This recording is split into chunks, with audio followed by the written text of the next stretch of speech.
شرابي انسان.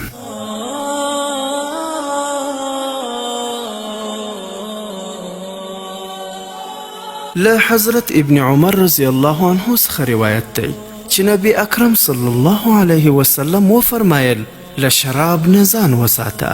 له تاسو نه مخکې یو عابد شخص و چې هغه له خلکو نه جدا اوسېدی.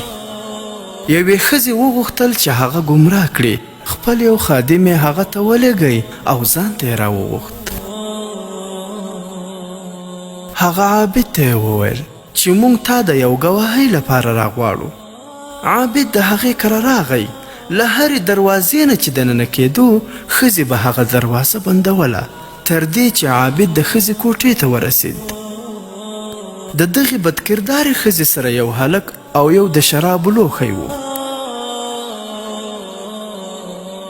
ښځې عابد ته وویل ما ته د کومې ګواهۍ لپاره نه بلکې د دې لپاره مې راوغوښتې چې دغه هلک ووژنې او له ما سره جمع وکړې.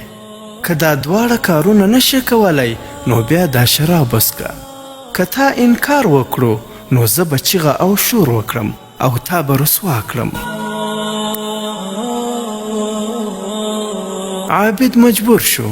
شراب څکلو ته یې غاړه کېښوده او شراب یې وڅکل.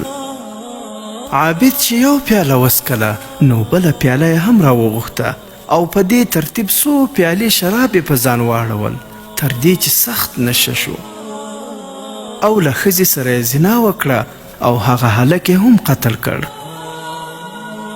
لهذا له شرابو نه ډډه وکړئ. نبی اکرم صلی الله علیه وسلم زیاته کړه په خدای قسم چې ایمان او دایمي شراب څکل دواړه په یوه سینه کې نشي راجمع کېدی.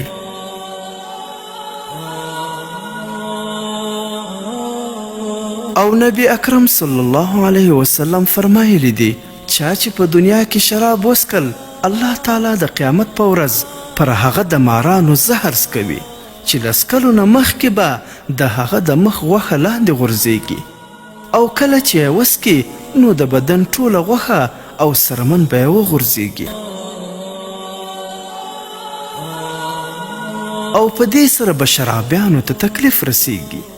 شراب څکونکی، شراب جوړونکی، د شرابو له یو ځای نه بل ځای ته وړونکی، د شرابو اخیستونکی او خرڅونکی ټول په ګناه کې برابر دي.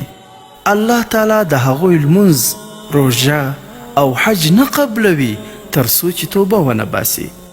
که هغوی له توبې نه پرته مړه شول نو الله تعالی هغو ته د شراب د هر څاڅکي په عوض کې د جهنم پیپ ورکوي. په یاد وساتئ چې هر نشه حرامه ده او هر قسم شراب حرام دی.